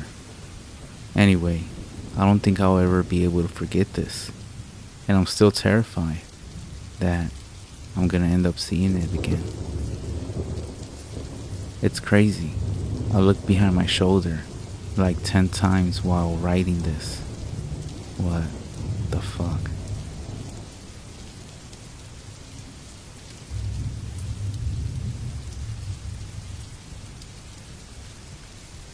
Two years ago, I went to go visit family up in North Minnesota around Labor Day weekend. I won't give the exact location, but will provide at least a general location where this happened. To keep it short, I'm hoping someone may have had similar experience, or may have had a general idea what this thing or entity was walking around our tent. On that Labor Day weekend, my girlfriend and I were planning on spending time camping with her family. Both of us were very excited to get away from the everyday city life, and we anticipated a much-needed low-key weekend. We arrived at their location around noon on Saturday, and were all greeted by everyone there. During the day and evening, we were enjoying ourselves with random fun activities, and catching up on how everyone was doing. As the night started to settle in, we were all near the campfire for a few hours until 11 p.m. Eventually, the family and ourselves called it a night, and we all headed to bed. My girlfriend and I were offered to sleep in a bigger size 6-person tent. It belonged to a relative who I will call Mary. It was a kind gesture at that time, as we only brought a 2-person sized tent. Having that additional space for our belongings and our air mattress was a nice added feature. Mary's tent was positioned not too far from the campfire and the rest of the family. The family did a wonderful job clearing and maintaining the area for their smaller RVs and additional tents. To the back of the tent, about 20 to 30 yards, is where the woods started with semi-thick brush and trees. Us three were laying down chatting, and eventually they both fell asleep. For some reason though, I couldn't sleep, so I was on my phone passing time, hoping to eventually drift off to sleep. This is when I heard a faint noise in the woods about 40 yards back. I dismissed it right away, as deer are known in this area, and I continued to space off on my phone looking at random things. About 10 to 20 minutes later, I heard something get closer to our tent. I could hear twigs snapping and moving between bushes getting closer to our area. This started to get my attention, as I could start physically feeling a faint shake in the ground as this thing was wandering around. Moments later, this thing was about 10 yards away from our area, walking, running back and forth. Whatever this thing was, with each step it took, I could physically feel the vibration from the ground. This thing was big, and the best way to describe this feeling is if you went to a live rock concert and you felt the kick drum hit your body. At this point, I was a bit terrified, as I was trying to follow the footsteps, walking or running at the back and the side of the tent. This thing got at least 5 yards near our area, and then suddenly it stopped where Mary was sleeping at, near her tent. The hairs on the back of my neck stood up, scared of what this thing was going to do next. I shit you not, a few seconds later, Mary shot up from being dead asleep. She gasped for air and was calling our names to wake us up. You could hear her voice. She was terrified. This thing hightailed off back into the woods. Both of us were very startled at this point. The woods had become dead silent, and eventually we got enough courage to look outside. We saw and heard nothing, and about 30 minutes later, we ran to the shop to grab a shotgun. Another anomaly during this whole thing, while we were alert and awake, Mary mentioned during this time I was awake that she was having a dream. She mentioned these things were tormenting her, saying they wanted her soul and to give it to them. My girlfriend dismissed the whole thing and said it was most likely just a deer, etc., running around. After hearing my girlfriend say that, I never told anyone about this story until recently, as I started to think about it again, trying to figure out what the hell this thing or entity was.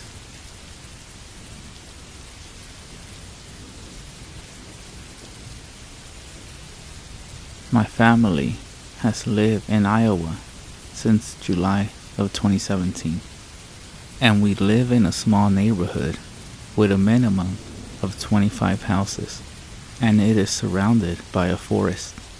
I've seen many horror movies, and most of the movies are always in a forest, so I've been paranoid and been alarmed. Our dog was getting old, so we got another dog, and so now our old dog has a friend. We named our new dog Tucker, and he is a very energetic dog with everyone and everything. Our old dog died a few months later, and Tucker was the only interactive pet we now had. A couple of years later, my mom and dad got divorced, and she moved on to a guy that lives a couple of miles away from our house. My mom and dad settle on a schedule on what day they can spend the day with us, while the other goes somewhere else for a couple of days. For context, my mom's side is native, and we do believe in the lore of skinwalkers and wendigos. On one of my mom's days, she drives up this road where, It's surrounded by a bunch of trees and a couple of houses and 2 farms. There is a hill on this road that she has to drive up, and as my mom drove up the hill, she saw something in a field near the neighborhood. What she saw was tall, gray-skinned, had deer hoofs as feet, and it was walking into the woods. My mom was confused, and when she reached the stop sign, she looked back in her mirror, and nothing. Now my mom was scared, because she remembered all the stories of the Wendigo and Skinwalkers, and drove off to our house. When she told me this, I was already scared because of all the stories I had heard on YouTube. As she told the story, I remember the Skinwalker, mostly all the stories of the encounters I had found on YouTube. After this, I was extremely cautious when I was outside on my bike rides. Without thinking, I rode my bike near the hill where my mom saw the possible Wendigo. I brought my camera to take pictures of the landscape because it was nice out, but I became paranoid when I came near to the field, and I always trust my paranoia. As I rode off, I felt like I was being watched when I rode past the field. A couple of days later, it was nighttime, and my dog had to go outside to go to the bathroom. I put my dog on a leash that is connected to the porch, and I let Tucker out. I turned on the light that was outside so I could see what Tucker was doing, but I was cooking food in the kitchen for me, so I had to focus on that. When my food was finished, I heard my dog start barking at something, so I walked towards the door so I could see what he was doing. As I approached the door, I can see Tucker is barking at something in the dark. I opened the door more and told Tucker to stop barking and to get inside, because his barking could wake up the neighbors. After telling him to get inside, he kept barking at something in the darkness.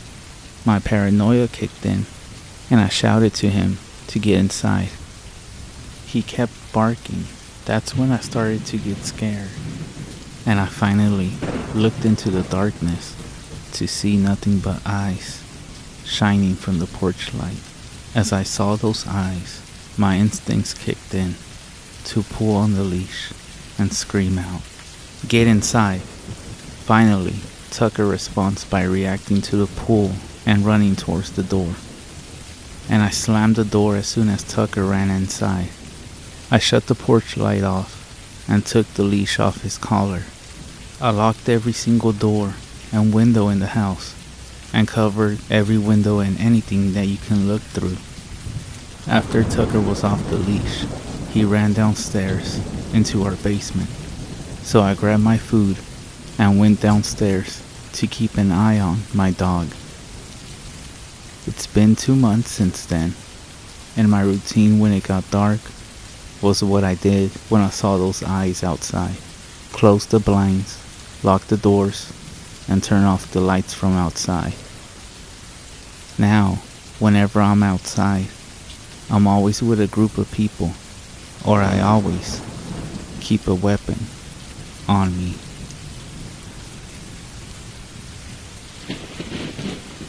Jacob cursed as he pushed through the thick underbrush, trying to make his way to the tree stand he had built earlier in the summer. He was for sure that this location would give him a good sight to the neighboring field, in which he frequently saw large herds of deer. This was going to be his year, and he was sure of it. "This is the year that I bring home my trophy buck," he told himself, as he recalled the events of the day so far. He had awakened at 4:30 a.m. He began to get ready for the long day in the woods on the backside of his farm. His first order of business had been to locate and rescue his gloves and camouflage hunting gear from whatever undisclosed area of his home that his wife had hidden them. He was gonna need them this morning to protect him from the bitter cold November morning. How could it be this cold this early in the year, he wondered as he started to work on his second task of the day, which was to make a breakfast that would stick to his ribs long into the day. But he finally settled on toast, country ham, and scrambled eggs. He topped it all off with a large cup of coffee that had left a bitter aftertaste in his mouth. In fact, he could still taste it. After this, he packed himself a cheese sandwich for lunch. He grabbed his Remington hunting rifle, some coffee, and headed out the door. He loaded his gear into his truck and pulled out of the driveway and turned right into the one-lane blacktop road that led to the backside of his property. After about 2.25 miles, he turned right again. He had to travel about half a mile down that pitiful rut-filled excuse for a road when he came to his desired location. He then got out of his truck and loaded his gun and walked off into the woods.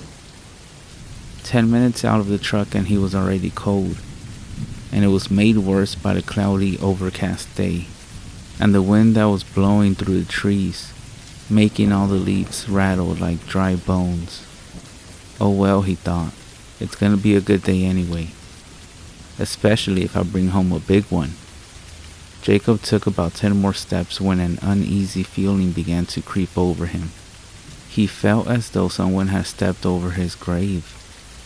He got the distinct feeling that he was being watched, but by whom?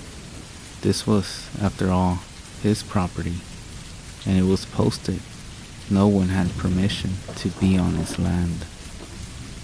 He had to be alone, but if he was alone, why couldn't he shake this eerie feeling that was scratching at the base of his skull? Something was off today. There was a silence in the forest. No birds, no insects, only the sound of the wind in the trees. Convincing himself that it was nothing more than a case of nerves, he continued to press on until he came to a clearing not too far from his tree stand.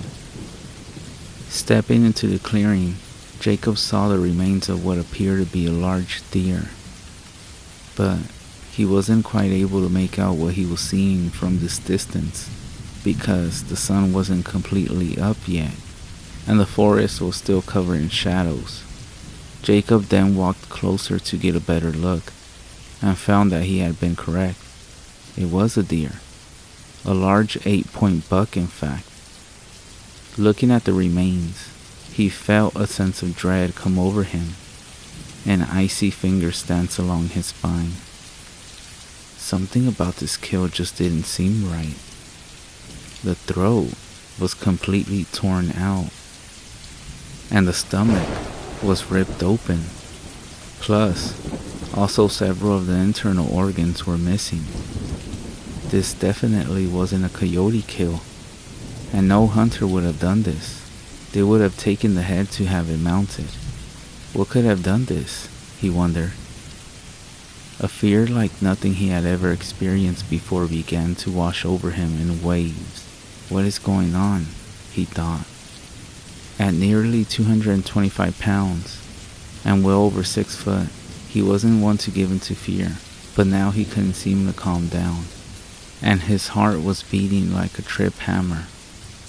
That feeling that he was being watched was getting stronger by the minute, and he couldn't shake the feeling that he was moments away from a bad situation. He slowly started to back away from the mangled body and head back to his truck and back to safety.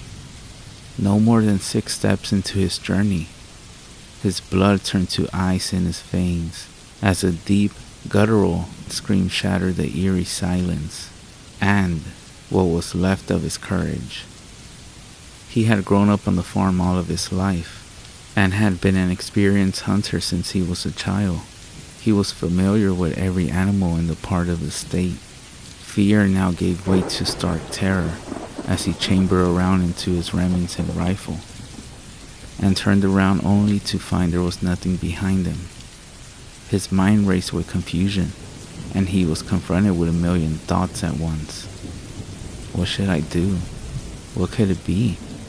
Should I run? Am I gonna die? his survival sense kicking into overdrive. Jacob decided to continue on his previously contrived plan, which was to get to the truck and get out of there.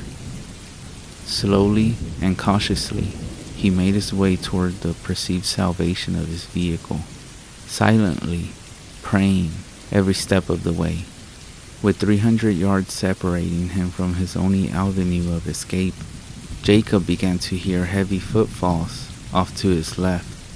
He could hear the crunching of withered leaves, sticks, and debris that littered the forest floor. Summoning every ounce of courage that remained within him, he forced himself to look in the direction of the noise. And that is when he saw the dark silhouette that followed him through the forest. Quickening his pace, he redoubled his efforts to reach the truck and get to a phone and call the sheriff, the game warden, or anyone that would listen. He couldn't tell what it was that was stalking him, but he could clearly see that it towered more than 7 feet and was incredibly massive. Jacob couldn't help but think that he was about to become a national statistic, a person who left home under normal circumstances and just disappeared without a trace. How many people, he wondered, go into the woods and just vanish, and the authorities just assume that they have become lost, injured, or been the victims of animal attacks, with their bodies never recovered. Please God, don't let that happen to me, he told himself as he drew closer and closer to his truck. 75 yards became 50, and 50 became 30, and 30 became 10. And like a miracle, he was back and opening his door. Throwing his rifle inside, he pulled himself up into the cab and started the engine and hit the gas. But the truck went nowhere. He had parked in a puddle of mud, and now the tires simply spun in place. Not now, he thought. I can't be stuck. Allowing himself a moment to think, Jacob remembered, this truck is a 4-wheel drive. There is no way I can be stuck, and was ready to punch the gas and leave this nightmare behind. Unfortunately for Jacob, some nightmares are not so easily left behind, and there is nothing worse than a nightmare you can't wake up from. And Jacob was about to learn that the hard way. Hearing something to his right, he turned and immediately wished that he had not. It took him maybe half a second to turn his head, but he would have given anything in the world to have that half second back, because it was the last moment that his world would ever see normal again. In that split second, his world changed. It was no longer a place where the world was light and safe, where he was just a husband and a dad and a guy that liked to go hunting and watch football on the weekends. That reality had evaporated away, and all that was left was a world where monsters existed and things really do go bump in the night. And now, an ambassador from that nightmare realm was standing just outside his passenger door, a visible reminder that his world had been turned upside down. Jacob screamed as he stared transfixed on this escapee from a horror movie. In his most terrifying, fevered dream, he couldn't have imagined that such a thing could exist. It was hideously ugly, easily standing 8 feet tall, with a thick, muscular body. There was just something about that face that was just wrong, almost like a mixture of a man and an animal experiment that had gone horribly wrong. It was the most terrifying thing he had ever seen. It was completely covered with thick, shaggy black hair that was matted in areas with God only knows what, and it walked on 2 legs, not on 4 legs, like you would expect from some kind of animal. What was this thing that had shattered his perception of reality? Was it a demon? Was it a werewolf? It can't be, he thought. Those things don't exist. But whatever it was staring at him, and it didn't look happy. The menacing juggernaut threw its enormous head back and let out a blood-curdling scream that resonated throughout the surrounding area and seemed to vibrate him to his very core. Shocked back into action, Jacob threw his truck into gear and took off as though he was being chased by the very hounds of hell. Jacob, with his mind racing, wondered what he was going to do. How will I ever feel safe on this farm again, he thought. Are my wife and children in danger? What and where did this thing come from? And will anyone believe me? The whirlwind of thoughts that swirled through Jacob's mind came to an immediate stop as he slammed on his brakes and nearly slid off the road. In a state of disbelief, Jacob sat staring at the large hackberry tree that laid across the dirt road and blocked his path, preventing him from reaching the black top and guarantee safety. How is this even possible? He thought. I just came down this road not even 30 minutes ago, and this path was clear. It was painfully obvious to Jacob that he had to get that tree moved if he was going to make it back home, since he didn't have a chain to pull the tree out of the road, nor did he have a saw with which he could cut up the unexpected barricade. He was left with a few options, one of which was walking, which he discounted immediately. The most logical course of action that he could come up with was to call for help. His best friend Kenny Patterson owned the farm just over from his. If he were home, he could bring a saw and cut the tree up for him. Jacob, with his nerves still frazzled and frayed, reached into his glove box and pulled out his cell phone and dialed Kenny's number. The phone rang 6 times, and Jacob was about to give up when Kenny answered the phone and said, "Hey ugly, what do you want this early in the morning?" As quickly as he could, he told the recent events to Kenny and said, "Please, hurry. I'm not kidding. There is something out here." Kenny, hearing the shakiness in his friend's voice, assured him that he would be there in a matter of minutes. Jacob thanked him and hanged up the phone, and braced himself for what he was sure would be the longest few minutes of his life. Sitting motionless inside of his truck, every sound made his imagination run wild with fear. Even though little more than 3 minutes had passed since he had spoken to Kenny, it felt as if hours had passed. The clock seemed to be an eternity.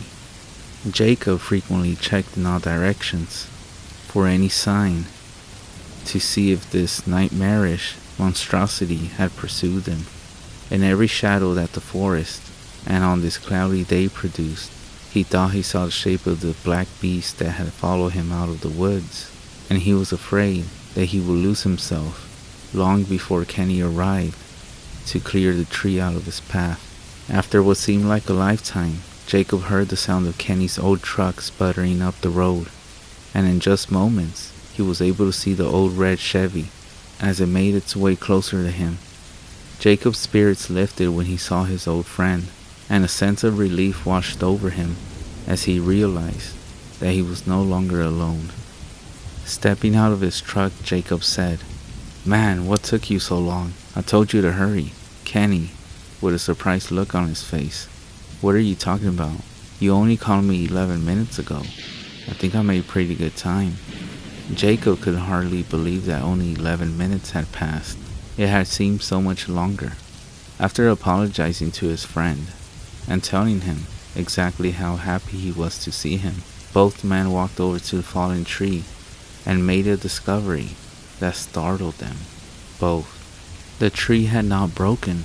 It had not been cut. It had been pushed over and completely uprooted. All around the tree were large bipedal footprints that had a somewhat human appearance to them. But if they were human, the owner would require a size 28 shoe. Jacob and Kenny looked at each other, and then without a word, went to work on the tree. Kenny took a chainsaw from the bed of his truck and began to cut up the fallen blockade. Meanwhile, Jacob pulled the logs and debris from the road. Mission accomplished. Kenny put away his saw, and he and Jacob were about to get in their vehicles and leave But before they could even open their doors, an ear-splitting scream erupted from the woods behind them. Jacob walked over to Kenny and whispered, "That's what I was telling you about. I don't know what that thing is, man, but it looks like some kind of monster. And I think we need to get out of here, now." Kenny looked as though the blood had drained completely out of his face, became very pale, as he said to Jacob, "Jacob, man, I never mentioned this to anyone before now, but over the last few months, that thing has been killing off a few of my cows. Their throats are usually torn out, and the bodies are mangled and broken. I didn't want anyone to accuse me of being crazy and making stuff up, so I never said anything about it. But that's the reason I rushed over here when you called. I actually heard that sound a few times off in the distance at night, but never this close. So I think you are right, old buddy. It's time to go." Cautiously and with a sense of urgency, Jacob and Kenny climbed into their vehicles and made their way back into the blacktop. Both vehicles then began the 2.5-mile trek that led back to Jacob's house so they could decide what course of action should be taken. Jacob could feel the temperature drop as snow began to gently fall. He then reached over and turned his wipers on as snow began to pelt the windshield harder.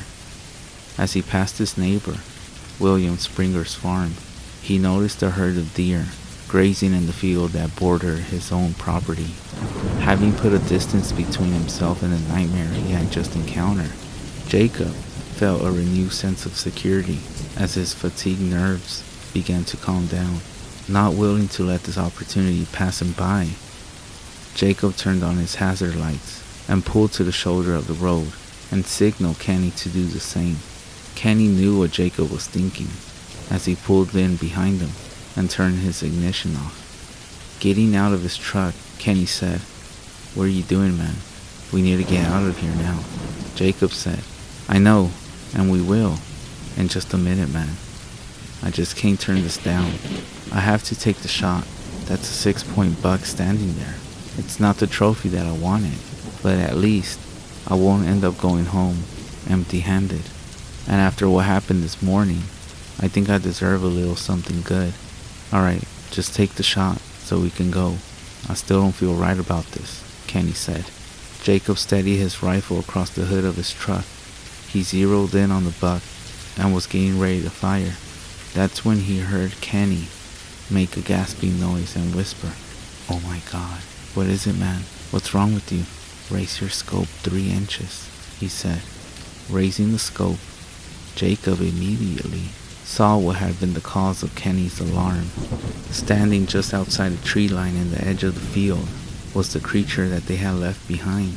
Not even 5 minutes. Was this thing following them? Was it after the deer? What was it doing? Jacob watched the creature through his scope for a full 30 seconds before it even moved, and when it did, it ignored him and the deer and started to walk towards William's barn that was just about 500 yards from where the woodland demon had been standing. Jacob called out to Kenny and said, "Kenny, call William and tell him that there is something trying to get into his barn. I know he has livestock in there, and if that thing gets in it, it will kill all of them." Attempting to get rid of this monster, werewolf, wendigo, or whatever it was, Jacob fired a shot, but missed. The creature turned towards them and glared at them through red, hate-filled eyes, and then began to run towards them at full steam. Kenny, who was still on the phone with William, screamed at Jacob to get in his truck and go. Jacob did as he was told, and Kenny followed right behind him. Starting their trucks, Jacob and Kenny both raced to Jacob's house as though they were driving on the NASCAR circuit. Arriving at home, Jacob, gun in hand, ran inside to get a phone book so that they could call the game warden and the police and get some kind of animal control out there to get rid of this thing. Jacob had just stepped out of his front porch when they heard gunfire coming from over at William's place. Dropping the phone book and running back inside, Jacob grabbed his 12-gauge shotgun and some shells and handed them to Kenny, who took little time in loading it. Jacob and Kenny, now locked and loaded, walked together to their truck and got ready to mount up a rescue for their neighbor William. Simultaneously, both of them stopped in their tracks as a familiar but uneasy feeling crept over them, and Jacob's 2 German shepherds began to whimper and ran under the front porch to hide. Kenny, whose throat had gone dry as a bone, whispered to Jacob and said, "I have a really bad feeling about this." No sooner had the words escaped his lips, they heard a scream erupt from the forest off to the right, and the creature exploded from the trees in front of them. Until now, neither man had been able to fully appreciate the colossal size and scope of the beast, but standing less than 30 feet away from them, they were almost overcome by the sheer magnitude of it. Jacob had seen it up close earlier from his truck while sitting down, and had guessed the height at maybe 8 feet. But now, standing there, looking up, he could tell that this fellow was 8.5 or 9 feet tall, and would tip the scale at 800 to 1,000 pounds. It had inhuman long arms that were easily seen beneath its long shabby black hair, which covered it from head to toe. The chest was larger than a 55-gallon drum, and there was little doubt that it could have pulled the arms off an ape, and now it stood there, staring at them. Jacob and Kenny both opened fire without hesitation. The creature screamed with rage as the bullets tore into its massive body, knocking it to the ground, but not killing or seriously injuring it. Jacob and Kenny watched speechless as it crawled into the tree line, struggled to its feet, and limped away. Jacob ran back to the porch and grabbed the phone book and called the local game warden.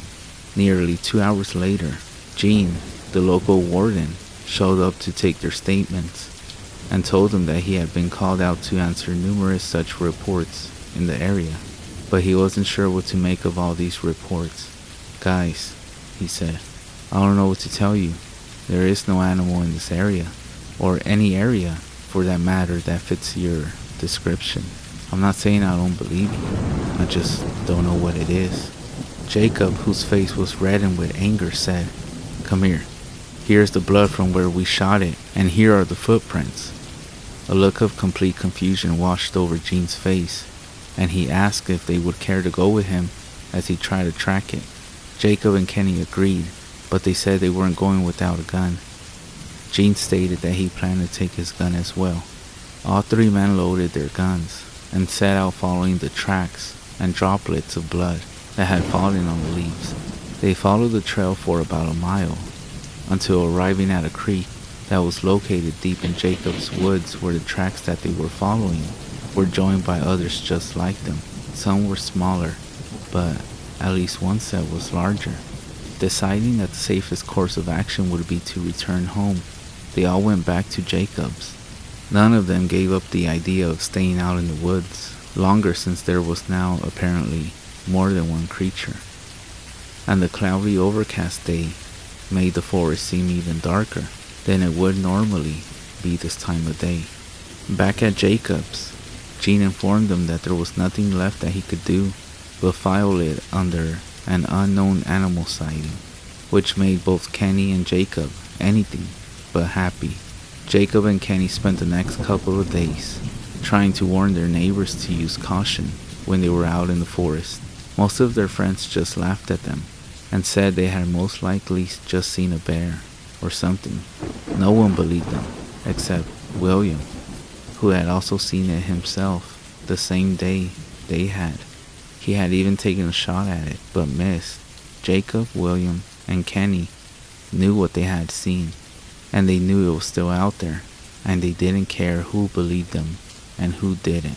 Over the next few weeks, more and more neighbors began to take the story a little more seriously, as family pets began to disappear, and other pets were found mangled. Other farms in the area began to find their cows and other livestock torn open, with their throats ripped out. Just a week after shooting the creature in his yard, Jacob's own German Shepherd was found dead, with its throat torn out, and it was hanging across a limb in a tree in his front yard. It almost seemed like a revenge killing, A few days later, one of William's new animals died the same way. Some people in the area still don't believe. They think the whole story was made up.